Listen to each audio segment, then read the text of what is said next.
Hello mic hello. Okay అండి, అలానే ఈ రోజు అంతా కూడా మనం గంగోత్రి బోర్డ్ ఫ్యామిలీ మెంబర్స్. మరి ఫ్యామిలీ మెంబర్స్ ఈ రోజు మనం పాపికొండల విహారయాత్రకి స్టార్ట్ అవుతాం. మరి ఈ పాపికొండల విహారయాత్రలోని మన స్టార్టింగ్ ప్లేస్ వచ్చి మరి గొందూరు అనే విలేజ్ అండి. తూర్పు గోదావరి జిల్లా దేవీపట్నం మండలం గొందూరు అనే విలేజ్.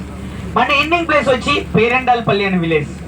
మనం వెళ్ళడానికి 45 km, మరి రావడానికి 45 km, టోటల్ గా 90 కిలోమీటర్స్ యాకండి గోదావరి మీద మనం జర్నీ చేస్తాం. కాబట్టి మరి ఒక్కసారి మరి గోదావరి మాతకి జై పలికి మన విహారయాత్రతో కూడా మరి కొనసాగిద్దాం. మరి గోదావరి మాతి కంటాను మరి ప్రతి ఒక్కరు కూడా చేయండి. ఎవరైతే చేయండారో వాళ్ళకి ఆఫ్టర్ లంచ్లో పప్పు కట్టేస్తారు, ఎందుకంటే పప్పు దగ్గర నేనే ఉంటాను. ఓకే, మరి స్టార్ట్ చేసిన గోదావరి మాతాకి ఏమండి బ్రేక్ఫాస్ట్ చేశారు కదా, కొంచెం గట్టిగా గోదావరి మాతాకి, గోదావరి మాతాకి. మీ అందరికి, మా డ్రైవర్ గారికి, ఆయనకు కూడా చేయండి. ఎందుకంటే ఈ రోజు మీరు హట్ అయినా పర్లేదు, నేను హట్ అయినా పర్లేదు, ఆయన మాత్రం అస్సలు హట్ అవ్వకూడదు, వారు వన్ సైడ్ అయిపోద్ది అనమాట. ఓకే, అలానే మరి ఈ పాపికొండల విహారయాత్రలోని మనకి రైట్ సైడ్ లో కనిపించే విలేజెస్ అన్ని కూడా తూర్పు గోదావరి జిల్లా గాను, లెఫ్ట్ సైడ్ లో కనిపించే విలేజెస్ అన్ని కూడా మరి పశ్చిమ గోదావరి జిల్లా గాను మరి పిలువబడుతుంది. అంటే రైట్ సైడ్ అంతా కూడా ఈస్ట్ గోదావరి, లెఫ్ట్ సైడ్ అంతా కూడా వెస్ట్ గోదావరి అన్నమాట. ఈ రోజు ఈ రెండు జిల్లాల్లోంచి మన పాపికొండల విహారయాత్ర అంతా కూడా మనం చేసుకుంటాం. మరి ఈ పాపికొండల విహారయాత్రలోని మీకు చాలా అంటే చాలా విలేజెస్ కనిపిస్తాయి. కానీ విలేజెస్ కనిపిస్తాయి కానీ ఏ విలేజెస్ లో ఎవరు కూడా ఉండట్లేదండి. ఎందుకు ఉండట్లేదు అనే కారణం ఏంటంటే గనక మనం టీవీలో చూసినా మరి పేపర్లో చూసినా ఒక సెన్సేషన్ న్యూస్ గా మరి పిలువబడుతున్నటువంటి పోలవరం ప్రాజెక్ట్. పోలవరం ప్రాజెక్ట్ కారణం వల్ల ఏ విలేజెస్ లో ఎవరు కూడా ఉండట్లేదు. మీకు కాసేపట్లో మీకు ఆ పోలవరం ప్రాజెక్ట్ కూడా మీకు చూపించడం జరుగుతుంది. ఓకే, అలానే ఎవరన్నా సరే ఎవరికన్నా కాల్ చేసుకోవాలనుకుంటే కనుక ఇప్పుడే కాల్ చేసుకోండి. ఎందుకంటే మనకి ఈవినింగ్ వరకు సిగ్నల్స్ ఉండవండి. మనకి ఇంకొక 15-20 minutes లో మనకి యాక్చువల్లీ సిగ్నల్స్ కట్ అయిపోతాయి. మనకి ఈవినింగ్ వరకు సిగ్నల్స్ ఉండవు అనమాట. మీ ఫ్రెండ్స్కి కానీ, మీ ఫ్యామిలీ మెంబర్స్కి కానీ, మీ గర్ల్ ఫ్రెండ్స్ కానీ ఎవరికైనా సరే ఫోన్ చేసుకోవాలనుకుంటే కనుక ఇప్పుడే కాల్ చేసుకోండి. ఎందుకంటే ఈవినింగ్ వరకు సిగ్నల్స్ ఉండవు. అలానే ఒక్కసారి అందరూ కూడా మన బోర్డుకి స్ట్రైట్ గా రైట్ సైడ్ చూడండి, మీకు ఒక విలేజ్ కనిపిస్తుంది. మన బోర్డుకి స్ట్రైట్ గా రైట్ సైడ్ చూస్తుంటే మీకు ఒక విలేజ్ కనిపిస్తుంది కదా. మరి ఈ విలేజ్ పేరు వచ్చి తూర్పు గోదావరి జిల్లా దేవీపట్నం మండలం పూడిపల్లి అనే విలేజ్ అండి. పూడిపల్లి అనే విలేజ్. మరి ఈ పూడిపల్లి విలేజ్ లోని ఎన్నో నెంబర్ షూటింగ్స్ తీయడం జరిగింది. మా అన్నయ్య, ఒక్కమగాడు, రంగస్థలం, గోరింటాకు. ఓకే సార్, చెప్తాను సార్.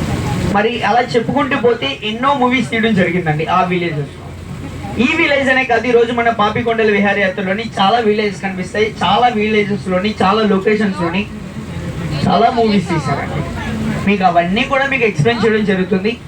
అలానే ప్రతి ఒక్కరు కూడా ఈ రోజు మీరు బోర్డు దిగేంత వరకు గుర్తుపెట్టుకోవాల్సిన విషయం ఏంటంటే కనుక బోర్డు బ్యాలెన్స్ అనేది పాటించాలి. అంటే మనం రైట్ సైడ్ లెఫ్ట్ సైడ్ కూడా సమానంగా కూర్చోవాలి. ప్రతి ఒక్కరు కూడా బోర్డు బ్యాలెన్స్ అనేది పాటించాలి. ఎందుకంటే ఈ రోజు మనం జర్నీ చేసేది గోదావరి మీద, ప్రతి ఒక్కరు కూడా గుర్తుపెట్టుకోండి. అలానే చిన్నపిల్లలు ఎవరైనా సరే ఉంటే కనుక చాలా జాగ్రత్తగా చూసుకోండి చిన్నపిల్లలు. ఓకే, అలానే ఒక 10 minutes లోని పోలవరం ప్రాజెక్ట్ వస్తుంది. మీకు పోలవరం ప్రాజెక్ట్ కూడా మీకు చూపించడం జరుగుతుంది. Finally I can talk. Oh my god. Blood was speaking. Sir Gopi Nayak గారు అంటే ఒకసారి పైకి అంటే వెళ్ళండి సార్, మీ ఆడియన్స్ వెయిట్ చేస్తున్నారు సార్. అలానే ఈ రోజు పెండింగ్ ఉన్న వాళ్ళు ఉన్నారు. నేను బ్యాచెస్ చెప్తాను, ఆ బ్యాచ్ లో 1% కిందకి రండి సార్. నాగరాజ్ గారు 6 members బ్యాచ్, ఒక 1% కిందకి రండి సార్. నాగరాజ్ గారు.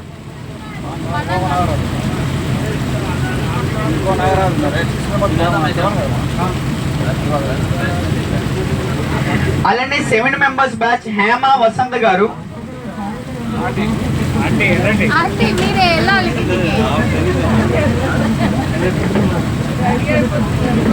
దీపా రమేష్ గారు 7 members బ్యాచ్. సార్ మీరు కూడా ఒక 1% కిందకి రండి సార్ ఒకసారి.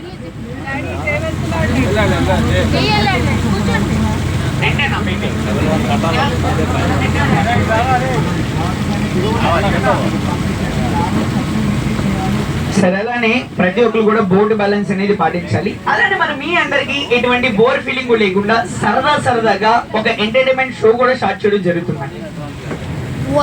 మరి మీ అందరికి ఎటువంటి బోర్ ఫీలింగ్ లేకుండా సార్, అలానే డయాస్ కొంచెం మనం ఖాళీ చేయాలి సార్, ఎందుకంటే మనకి ఆ డయాస్ మీద ఎంటర్టైన్మెంట్ షోస్ అన్ని కూడా స్టార్ట్ అవుతున్నాయి. మీకు నేను మనకి మీరు ఆ డయాస్ మీద కూర్చుంటే మేము ఎంటర్టైన్మెంట్ చేయడానికి